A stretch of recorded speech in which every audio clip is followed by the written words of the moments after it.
2 मई 2020 को प्रवासी उड़िया समाज के लोगों को लेकर पहली ट्रेन ने प्रस्थान किया और एक राहत की सांस ली श्री प्रदीप साहू जी ने। ये ट्रेन उन सारे प्रयत्नों का नतीजा था जो उन्होंने पिछले 40 दिनों से लगातार करे जा रहे थे।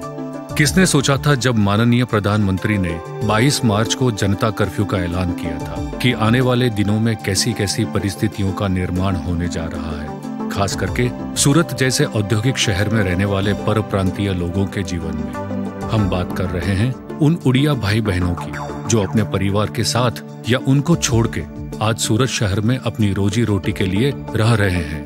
उनमें से सैकड़ों ऐसे हैं जो रोज कमाकर रोज खाने वालों में से हैं। पहले लॉकडाउन के अनाउंस होते ही प्रदीप जी ने अपने मार्गदर्शक श्री S.K. नंदा जी को संपर्क किया, जो गुजरात राज्य के होम सेक्रेटरी रह चुके हैं। श्री S.K. नंदा जी ने अपने कार्यकाल के दौरान पाए अनुभव का समयोचित सहारा जरूरी था और उनके उचित मार्गदर्शन के चलते उन्होंने सबसे पहले अपने तंत्र को सुगठित करने का सलाह दिया। उनका पहला प्लान था अपने उड़िया भाई बहनों के खाने की व्यवस्था के लिए जुट जाना। सबसे पहले प्रदीप जी ने टीम का गठन किया, एरिया वाइज टीम लीडर चुने, प्रवासी उड़िया लोगों का डेटा बनाया जो सूरत के भेस्तान, पांडेसरा, वेड रोड, कतारगाम, सचिन, सायन, पिपोदरा और उधना जैसे विस्तारों में बस रहे थे। प्रशासन के अधिकारी जैसे कि अपने Shri S.K. Nanda ji, municipal commissioner Shri Banchhanidhi पानी जी, कलेक्टर श्री धवल पटेल जी और जवाबदार पुलिस अधिकारियों से संपर्क स्थापित किया ताकि प्रशासन से मिलने वाली हर मदद अपने लोगों तक सही से पहुंचे। साथ साथ अपनी ओर से उन्होंने 25 मार्च से ही जरूरतमंदों को राशन किट बांटना चालू कर दिया।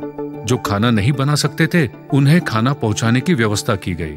पहले दिन से ही 4000 से ज्यादा लोगों तक खाना पहुंचाया जा रहा था, जो बढ़ते बढ़ते हर रोज 25,000 लोगों तक पहुंचा। अमूमन 7 लाख से ज्यादा फूड पैकेट बांटे गए। कई जगह ऐसी भी फरियाद उठ रही थी कि प्रशासन के द्वारा दिया जाने वाला खाना सही क्वांटिटी में नहीं पहुंच रहा था, या राशन किट प्रशासन के द्वारा दी जा रही थी लेकिन बीच में कोई उसको जमा कर लेता था, या फिर कई रातों रात बन बैठे उड़िया नेता राशन और फूड पैकेट के नाम पर चंदा इकट्ठा कर रहे थे। यहाँ पर भी प्रदीप जी ने खुद मोर्चा संभाला और अपनी टीम को काम पे लगाया और परिस्थिति को सुचारू रूप से संभाला। हालांकि उनको कई जगह अपने ही उड़िया भाइयों की नाराजगी सहन करनी पड़ी।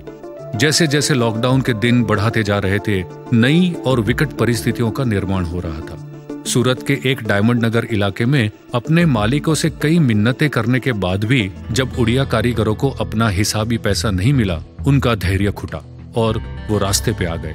जब पुलिस और प्रशासन से बात नहीं बनी तो प्रदीप जी को बुलाया गया और अपने ऊपर दंगा भड़काने के गलत आक्षेप के बावजूद उन्होंने गुस्सैल भीड़ को शांत करने में अपना पूरा जोर लगा दिया।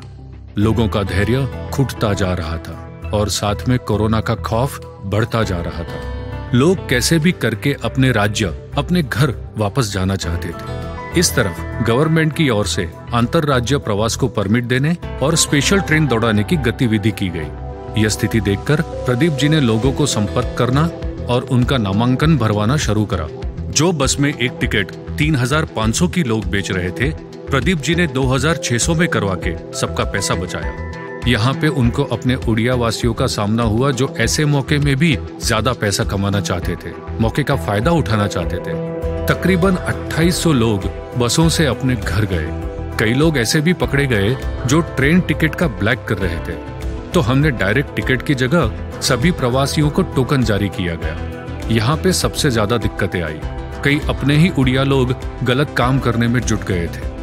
35,000 के करीब प्रवासी उड़िया हमारी मदद के चलते ट्रेन से अपने घर पहुंच पाए। इन विकट परिस्थिति में भी प्रवासी उड़िया समाज ट्रस्ट ने राशन कार्ड भी मुहैया करवाए ताकि लोगों को प्रशासन से मुफ्त राशन मिल सके। इन सारी मुसीबतों का हल निकल रहा था, लेकिन इस दौरान कुछ मौतें काफी हृदयद्रावक रही। एक उड़िया श्रमिक को पुलिस की बेरहम पिटाई से अपनी जान गंवानी पड़ी।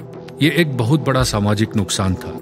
कई जगहों से प्रदीप जी को इस मामले से दूर रहने की हिदायत मिल रही थी, लेकिन उन्होंने हार नहीं मानी और 6 लाख रुपयों का मुआवजा मृतक के परिवार वालों को दिलाया। दूसरी महिला का करुण मृत्यु ब्रेन हेमरेज की वजह से हुआ, जिसका इलाज प्रदीप जी ने फंड इकट्ठा करके और खुद अपने पैसे जोड़ के भी करवाया था। तीसरी मौत एक प्रवासी की हुई जो लाइन में लगे हुए कड़ी धूप सहन न कर पाया। कई और भी मुश्किलियां आई, लेकिन हम डटे रहे। कई चीजें ध्यान में आई, जैसे कि एक मजबूत टीम, सेवा करने का दृढ़ निश्चय, उड़िया लोगों का विश्वास। ये सब होने के साथ एक पदाधिकार होना पूरी मेहनत को सुचारू रूप देता। प्रवासी उड़िया लोगों के लिए 1 पॉइंट कांटेक्ट होना जरूरी था। इस पूरे कार्यकाल में प्रदीप जी सतत श्री एस.के. नंदा जी का मार्गदर्शन लेते रहे। उनके आशीर्वाद और विश्वास से सूरत जैसे विस्तार में उड़िया समाज के लिए आगे भी हर कदम साथ देने के वादे के साथ। जय हिंद।